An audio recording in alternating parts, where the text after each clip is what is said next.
Assalamualaikum warahmatullahi wabarakatuh. Kembali bersama saya ya Suwanto di channel Suwanto Al-Jafi. Masih seperti biasa saya akan membahas mengenai atau berkaitan dengan gangguan-gangguan asam lambung, GERD, anxiety, psikomatis.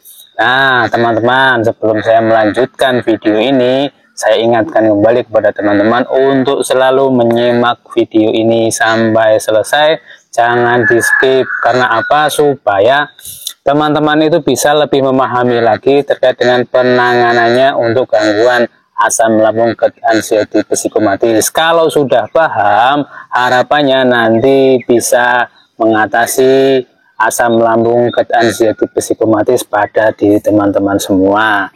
Nah, harapannya melalui video ini bisa menjadi wasilah ya buat teman-teman untuk menuju kesembuhan, bisa sembuh 100% atau minimalnya bisa meringankan sensasi-sensasi teman-teman, atau lebih minimalnya lagi hanya sebagai teman sehari-hari, teman untuk menemani ketika merasakan sensasi-sensasi yang dari A sampai Z yang begitu banyak. Melalui video ini bisa menjadi teman. Nah, sebelumnya seperti biasa ya, saya mohon bantuan untuk subscribe ya teman-teman ya, supaya nanti jika sudah di subscribe ini, video dan channel saya ini dapat berkembang. Jika berkembang dengan baik, tentunya menambah semangat saya untuk selalu share-share informasi terkait dengan gangguan pencernaan asam lambung, GERD, anxiety, psikomatis ya. Gangguan asam lambung, GERD, psikomatis ini adalah gangguan pada lambung dan juga gangguan pada psikis. Jadi kita memiliki dua gangguan ya, gangguan di lambung dan gangguan di pikiran, dan keduanya itu saling terkait ya. Nah, terkaitnya bagaimana? Jika ketika lambungnya sedang kambuh, nanti stresnya muncul, atau sebaliknya jika stresnya muncul nanti lambungnya juga bisa kambuh. Jadi orang yang mengalami asam lambung, GERD, anxiety, psikomatis ya hari-harinya itu ya menjadi suram ya. Karena apa? Tidak, sama sekali tidak memiliki kebahagiaan ya. Tapi tenang saja ya, yakin bahwa penyakit ini bisa sembuh ya. Teman-teman bisa kembali seperti semula, bisa beraktivitas seperti sedia kala. Tinggal teman-teman harus konsisten dalam menjaga 3P. Apa itu 3P? Pola makan, pola pikir, dan pola hidup.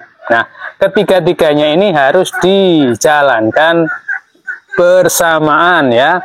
Tidak bisa ya teman-teman hanya menjaga pola pikir saja, atau menjaga pola pikir dan pola makan saja tapi pola hidupnya tidak, atau menjaga pola makan, pola hidup tapi pola pikirnya tidak.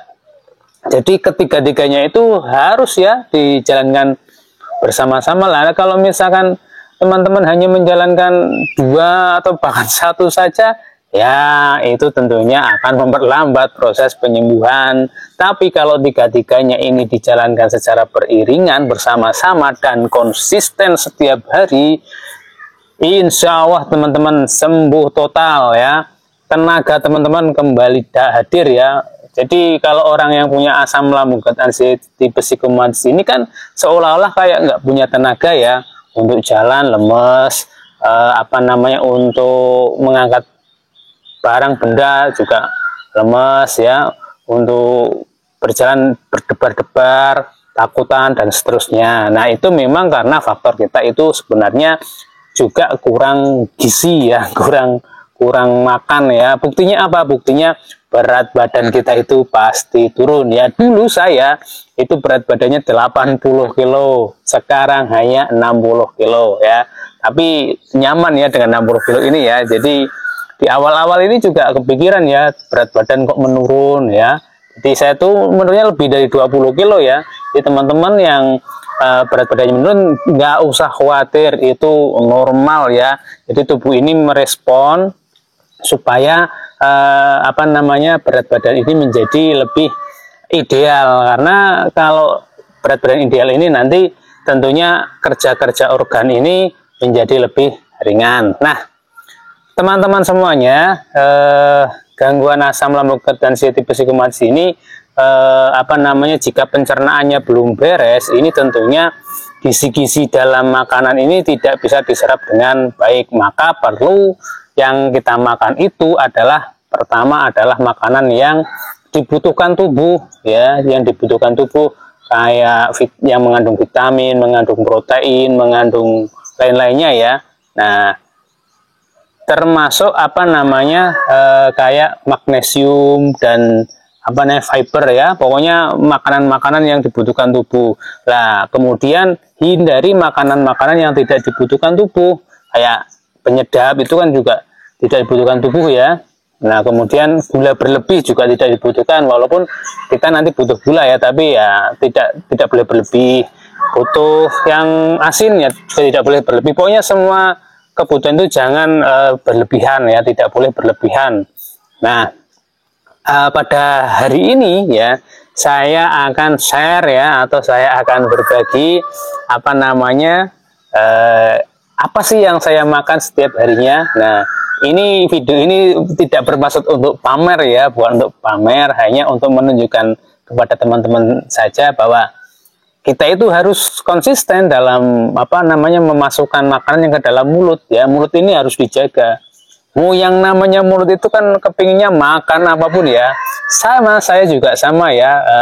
Sampai setelah saya sembuh ini akhirnya pingin makan macam-macam ya, kayak makan kerupuk, makan gorengan itu ya, kalau ada itu kadang-kadang saya kalau nekat tuh ya, ambil aja lah, walaupun nanti di perasaan gak nyaman karena muncul nanti kamu enggak ya, kan ketika makan seperti itu ya, biasanya seperti itu.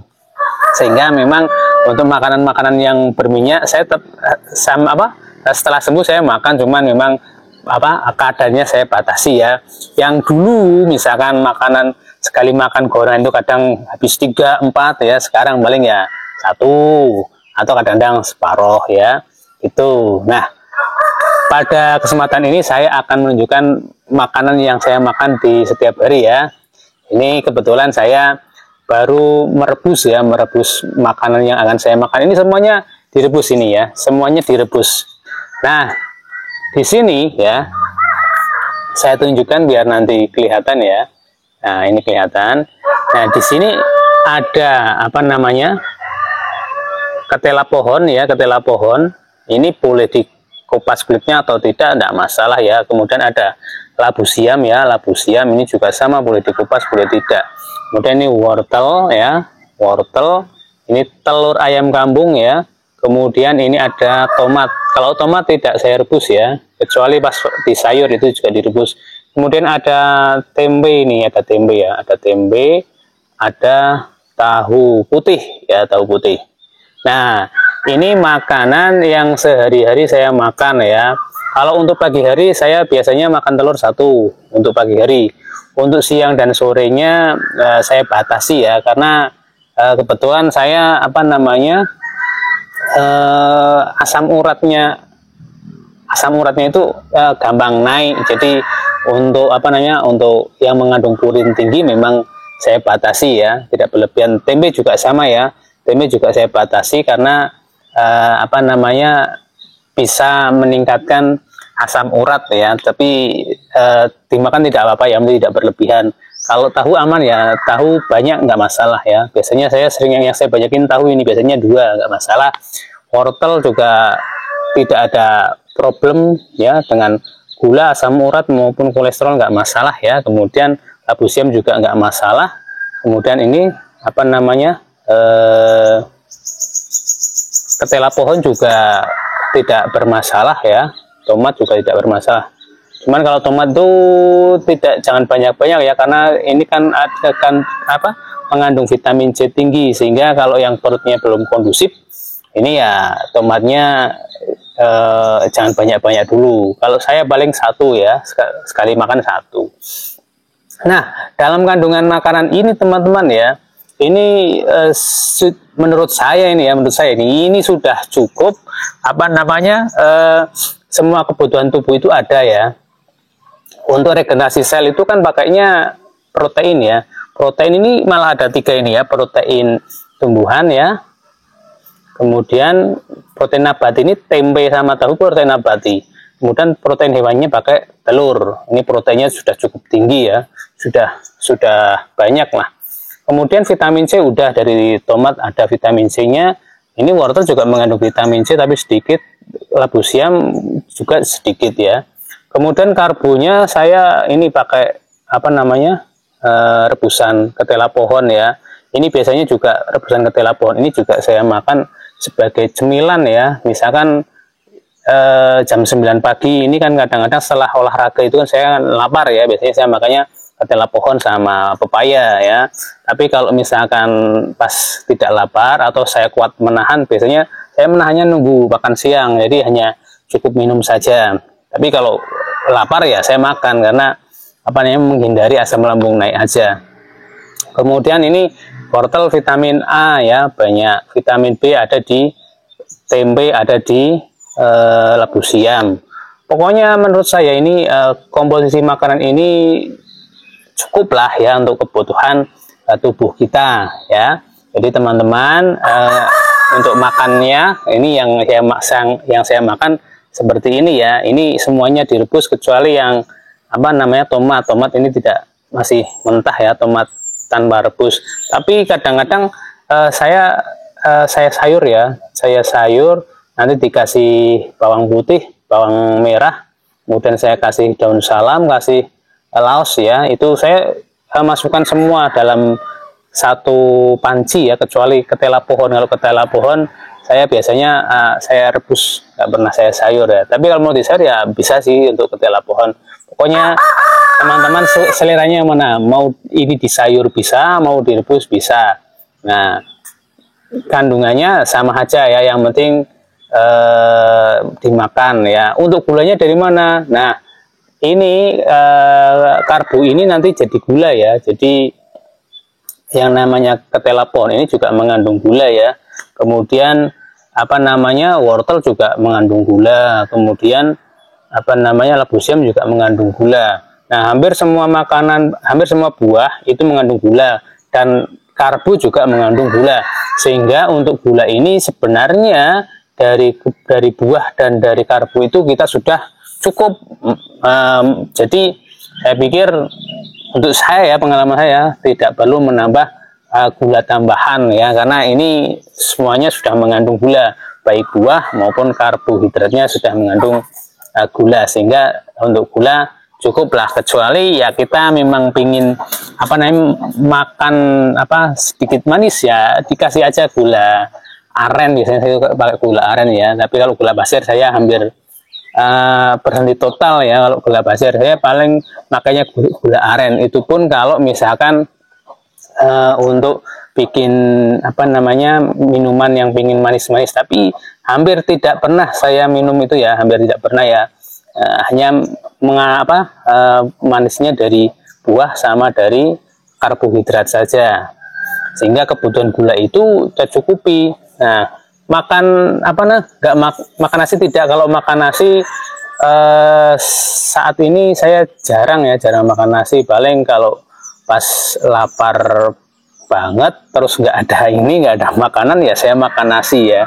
Nah tapi kalau misalnya kok ada ini, saya lebih milih yang ini ya. Kalau ini pun saya rebus sendiri ya, tidak minta orang. Jadi teman-teman yang punya asam lambung ketensia tipe psikomatis, cobalah untuk melakukan hal-hal itu sendiri ya. Jadi walaupun dalam hati kita ingin selalu diperhatikan, tapi saran saya teman-teman jangan mengandalkan keluarga kita ya, sama dengan istri atau mengandalkan suami atau mengandalkan orang tua ya. Kita berlatih untuk mengurus diri sendiri. Minimal kita tidak membebani keluarga kita ya, karena kita sedang sakit ini kan tentunya kan menjadi pemikiran buat keluarga kita yang sedang sehat ya.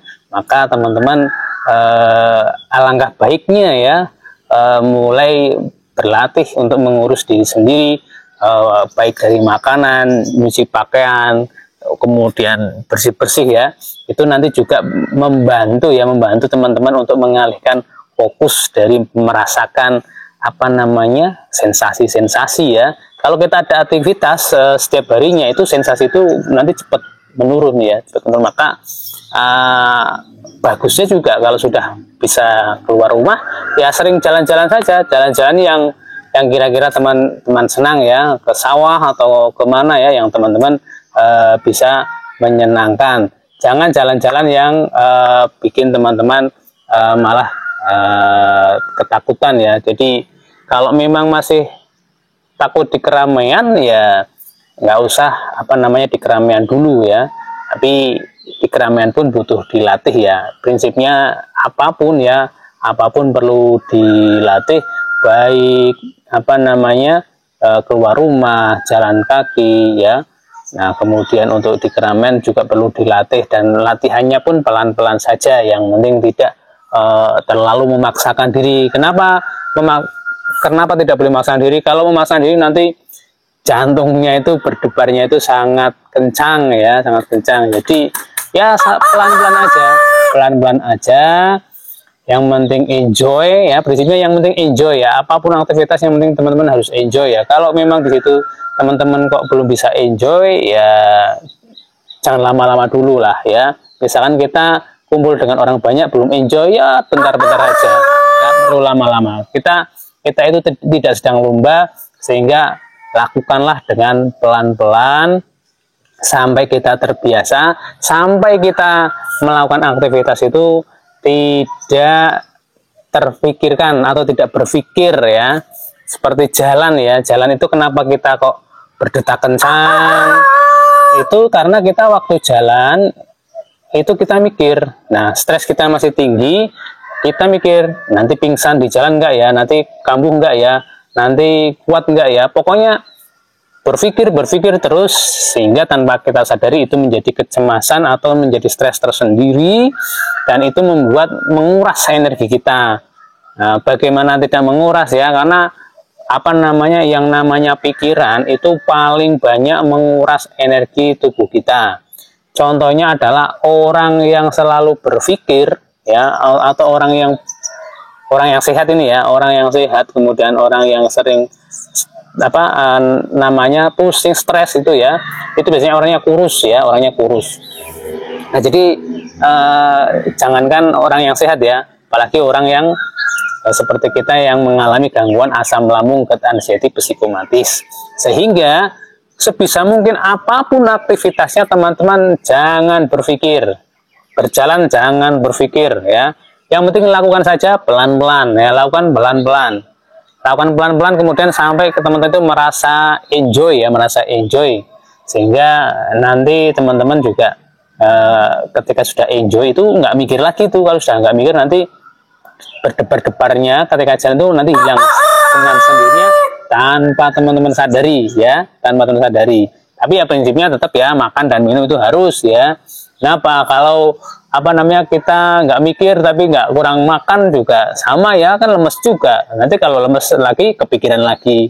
Prinsipnya kita makan dan minum, setelah makan dan minum baru melakukan latihan-latihan ya, aktivitas-aktivitas baik dari jalan kaki maupun melakukan aktivitas rumahan ya, baik itu menyapu, mencuci ya, itu mulai dilatih saja biar nanti otot-otot kita itu mulai bisa bekerja lagi. Soalnya kita itu terlalu lama ya, otot ini terlalu lama tidak difungsikan, sehingga buat melakukan aktivitas agak kaku ya, gampang capek ya. Nah contohnya adalah misalkan jalan ya, ketika kita itu tidak pernah jalan jauh, ketika jalan jauh kan kakinya sakit semua. Nah sama ya, tubuh yang lain juga sama. Kita itu tubuhnya karena sering tiduran ya, sering berbaring ya, dikit-dikit berbaring, itu kan akhirnya otot-otot ini tidak terlatih, sehingga kita mau melakukan aktivitas, jantung ini kerjanya agak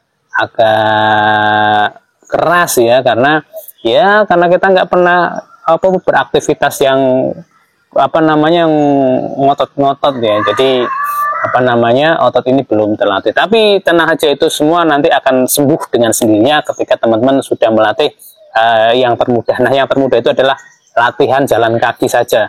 Jalan kaki ya, jalan kaki itu termasuk olahraga ya. Olahraga yang saya lakukan setiap hari ya, setiap hari setelah makan ya, 1 jam setelah makan saya berjalan kaki minimal 1 jam ya. Jalannya santai saja. Dan jalan kakinya itu saya hanya mundar-mandir saja, mundar-mandir di depan rumah saja ya, depan rumah saja. Kecuali kalau teman-teman stresnya sudah hilang, paniknya sudah hilang, nanti teman-teman bisa kemana yang jauh-jauh bisa ya, nggak masalah. Karena kalau di depan rumah nanti bosen juga kan, teman-teman bosen, nah, baru nanti pindah tempat. Begitu ya teman-teman ya, share video pada kali ini, mudah-mudahan teman-teman apa namanya, saya doakan ya, semoga teman-teman yang masih mengalami asam lambung ketat anxiety psikomatis, masih banyak sensasi, saya doakan mudah-mudahan segera sembuh, kemudian apa namanya, bisa beraktivitas sedia kala dan kebahagiaan bisa hadir kembali itu ya. Dan doakan saya juga teman-teman ya, supaya saya selalu diberi kesehatan, kebahagiaan, supaya saya bisa selalu berbagi informasi terkait dengan gangguan asam lambung ketat anxiety psikomatis. Dari saya cukup sekian. Assalamualaikum warahmatullahi wabarakatuh.